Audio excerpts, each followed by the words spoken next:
The gaming laptop was sitting on the kitchen counter at my mom's house, exactly where my son Jake had left it after our usual Sunday dinner. Jake is 14, and that laptop meant everything to him. He had worked for 8 straight months to afford it, mowing lawns all summer long. Every Saturday, he woke up at 6 a.m. before the heat got bad, loaded the mower into the truck, and went to work. He charged $15 per lawn, sometimes $20 if the yard was big or messy. Jake tracked every single job on a spreadsheet, counting each dollar and figuring out how many lawns he still needed to reach his goal. The final cost was $847. He didn't rush into buying it. He spent weeks researching parts, watching review videos, and comparing systems. He knew exactly what he wanted: the graphics card, the processor speed, even how good the cooling system needed to be. When he finally had enough money, we went to the computer store together. I'll never forget how proud he looked paying in cash, carefully counting out stacks of 20s and 10s on the counter. That was 6 weeks ago. Since then, the laptop had been treated like treasure. Jake handled it more carefully than anything else he owned. As we were leaving my mom's house that Sunday, I told him, "You can leave it here for now. It's safer than keeping it in the car overnight. You know how hot it gets." He hesitated. He clearly didn't want to part with it. But then he nodded and said, "Okay, but I need it back by Thursday. My tournament starts Friday." 3 days later, I stopped by my mom's house to pick it up. Jake had an online tournament coming up that weekend. When I walked into the kitchen, my heart sank. The counter was empty. "Mom, where's Jake's laptop?" I asked. She barely looked up from her crossword puzzle. "What laptop?" "The gaming laptop. Jake left it here on Sunday. It was right on the counter." She shrugged. "It must have been moved. Check the den." I checked the den, then the living room, then the garage. Nothing. Just then, my brother Dennis showed up with his 11-year-old son Tyler. As I was heading toward the basement, Tyler ran past me holding something that made my stomach drop. It was a gaming laptop. Jake's laptop. I recognized it instantly from the custom stickers Jake had carefully placed on it. "Hey, buddy," I said, trying to stay calm. "That's a nice laptop." Tyler smiled proudly. "My dad got it for me because I got good grades." Dennis stepped in behind him, completely unfazed. "He earned it," Dennis said casually. "Straight A's this semester." "That's Jake's laptop," I replied, keeping my voice low. "No," Dennis said flatly. "This is Tyler's laptop. I bought it for him 2 days ago. It has Jake's stickers on it." Dennis shrugged. "Those stickers are everywhere. Any kid can buy them." At that moment, Mom walked in from the kitchen. The second she realized what we were talking about, her expression changed. "What's going on now?" she asked. Dennis handed the laptop back to Tyler. Mom sighed sharply. "Oh, for heaven's sake, stop making problems. Dennis wouldn't do something like that." "Mom, look at the stickers," I said. "That's enough," she snapped. "Tyler has a new laptop. Jake probably already took his home and forgot. You're always trying to accuse your brother of something." Dennis gave a tiny smirk. Just enough for me to see it, but not enough for Mom to notice. "Maybe check Jake's room again," he said. "Kids lose things all the time." I pulled out my phone and showed Mom a photo Jake had taken earlier that week. It showed him holding the laptop in her kitchen. The date and time were clearly visible. Sunday evening. She barely glanced at it. "Pictures don't prove anything," Dennis added. "I bought this one on Tuesday. Maybe they just look alike." By then, Tyler was already upstairs, probably setting up games, completely unaware he was using something that wasn't his. I could have argued more. I could have grabbed the laptop. I could have caused a scene that would have torn the family apart. The proof was obvious.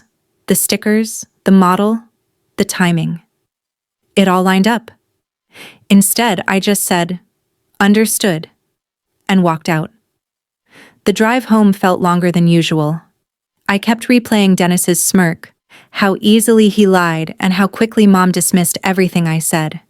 She didn't even consider the possibility. She defended him automatically, the same way she always had. Jake was crushed. That night, he sat on his bed staring at the empty space on his desk. 8 months, he kept saying. 8 months. I know, buddy, I said quietly.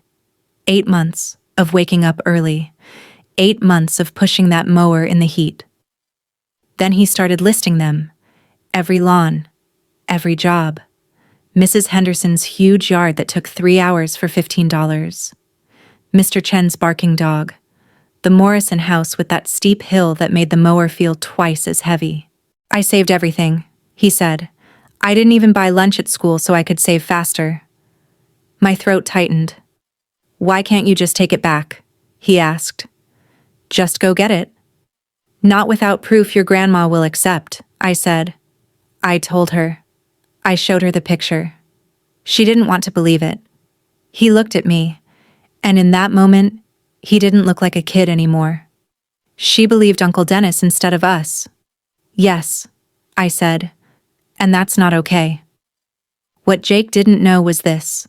6 months earlier, after Mom's house had been broken into, I had installed a full security camera system for her.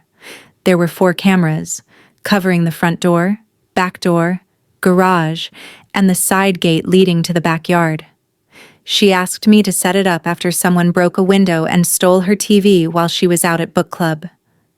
The neighborhood had been dealing with break-ins that summer. I spent an entire weekend running cables, mounting cameras, and setting everything up to save footage to a cloud server that I managed myself. At first, Mom checked the cameras constantly. Then, as things settled down, she forgot all about them. What she didn't know was that I kept full admin access. I never imagined I'd need it for something like this. The system was meant to protect her from strangers, not record her own son taking from his nephew. That night, after Jake finally fell asleep, I opened my laptop and logged into the security system. The dashboard loaded slowly. 4 camera feeds appeared. I clicked on the backdoor camera and scrolled through the timeline, starting from Sunday night and moving forward. At 8:47 p.m. on Sunday, the footage showed Jake and me leaving through the front door. I switched to the kitchen camera. There it was. The laptop sat clearly on the counter, under the kitchen light, the custom stickers visible and impossible to miss. The camera's glare reflected off the screen. On Monday, nothing happened. The laptop stayed right where it was. Tuesday passed the same way. No movement. No changes. Then Wednesday, at 2:15 in the afternoon, Dennis walked in through the back door. He still had a key, one Mom had given him years earlier. The camera showed him heading straight into the kitchen. He glanced around, picked up the laptop, and looked it over for about 10 seconds. Then he slid it under his jacket and walked back out the same door. From start to finish, it took about 90 seconds. Calm, planned, no hesitation. I saved the footage and waited. Thanksgiving came and went. Jake and I didn't go. Mom called twice asking why. I told her we already had plans. As December rolled on, the holiday dinner got closer. Mom called again. You're coming to the family dinner, right? Everyone will be here. I don't think so, Mom.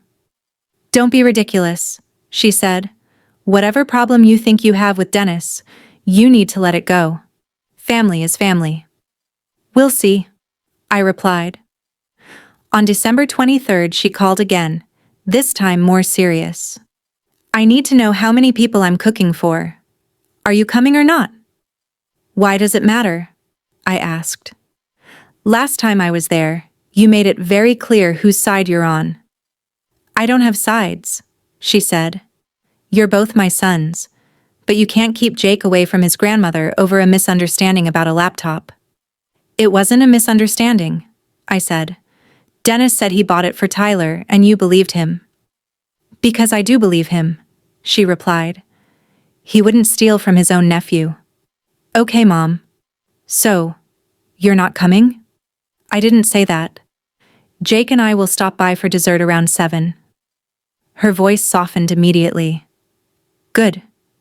That's good. Dennis and his family will be here all day, but I'm glad you'll come by. That evening, Jake and I arrived at 6:55 p.m. The house was packed. Dennis and his wife were there. Tyler, my sister and her husband, along with their 2 kids. Even Mom's sister was visiting from Nevada. A holiday movie played on the TV. Wrapping paper covered the floor. Mom hugged Jake tightly. I've missed you, sweetheart. Missed you too, Grandma, he said. Dennis gave me a quick nod from the couch. In the corner of the room, Tyler sat completely focused on a game, playing on Jake's laptop. For about 20 minutes, we made small talk. Mom kept handing Jake cookies. My sister asked me about work. Everything felt overly normal, like everyone was pretending the last 3 months of silence never happened. Then Mom finally said what she'd been holding in. So, she said, looking around the room, are we going to talk about why you've been avoiding family dinners? The room went quiet. The movie kept playing in the background, but no one was watching anymore. Everyone was listening now. I wasn't avoiding family dinners, I said calmly. I was avoiding being treated like a liar. Nobody called you a liar, Mom said, though her voice immediately turned defensive. You did, I replied. When I told you Dennis took Jake's laptop, you said I was causing trouble. Dennis set his coffee down. We're really doing this right now? At a family party? You brought nearly $800 worth of stolen property into Mom's house and handed it to your son, I said. So yes, we're doing this now. I bought that laptop, Dennis snapped. I have a receipt. Then show it to me. I don't have to prove anything to you. Mom stood up sharply. Enough, both of you. I will not have fighting like this in my house. Then you should probably see this, I said, pulling out my tablet. I already had the video ready. Remember when you asked me to install security cameras after the break-in? I said. They're still running. Mom's face went pale. What? I pressed play. The footage showed the kitchen. The date and time were clear on the screen. December 20th, 2:15 p.m. Dennis entered through the back door, walked straight to the counter, picked up the laptop, slid it under his jacket, and walked out. No one spoke. Even the kids stopped moving. Tyler looked up from the couch, confused. Dad? Dennis's wife stared at him. You told me you bought that from the store? I can explain, Dennis said quickly. Explain what? I asked. Explain how you took something from a 14-year-old? Explain how you lied to your wife, your son, and our mother? Mom didn't say a word. She just stared at the screen as the video replayed again and again. Dennis walking in, taking the laptop, leaving. You stole from my grandson, she whispered. It's not that simple, Dennis said, standing up. Jake doesn't need a laptop that expensive. Tyler got straight A's. He earned it. Earned something you took? Mom shot back. Her voice was shaking now.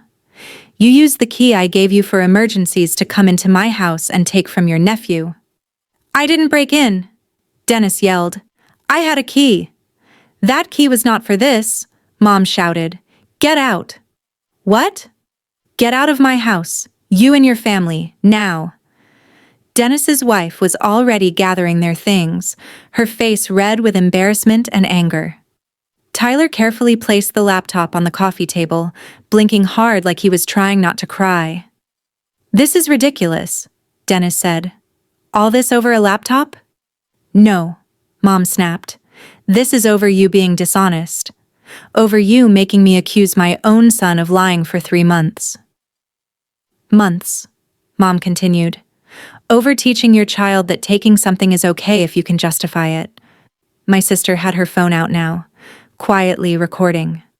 Dennis noticed and shot her a look. You're recording this? He snapped. Yes, she said calmly, because I want to remember the moment our brother was caught taking something from a child. Dennis and his family were gone within 5 minutes. Once they left, the house felt strangely empty. Mom sat down heavily on the couch, still staring at the tablet. 3 months, she said softly. I defended him for 3 months. She looked at me. You knew the whole time. You had this video. Yes. Why didn't you show me earlier? I paused. Would you have really watched it? Or would you have found a way to explain it away? She didn't answer, and that told me everything. Jake walked over to the coffee table and picked up his laptop, gently brushing his fingers over the familiar stickers. Can I take this home now? He asked. Yeah, buddy, I said. It's yours.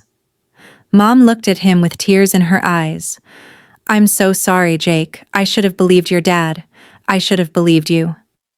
Jake shrugged, clearly uncomfortable with all the adult emotions. It's okay, Grandma. No, she said quietly. It's not okay. Your uncle took from you, and I chose his side.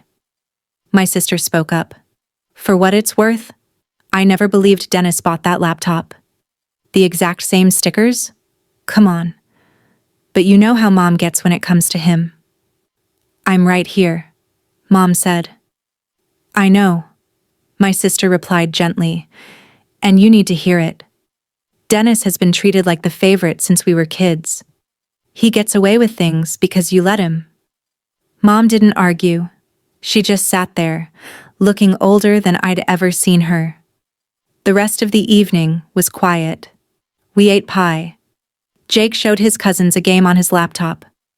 My sister's husband asked me about the camera system.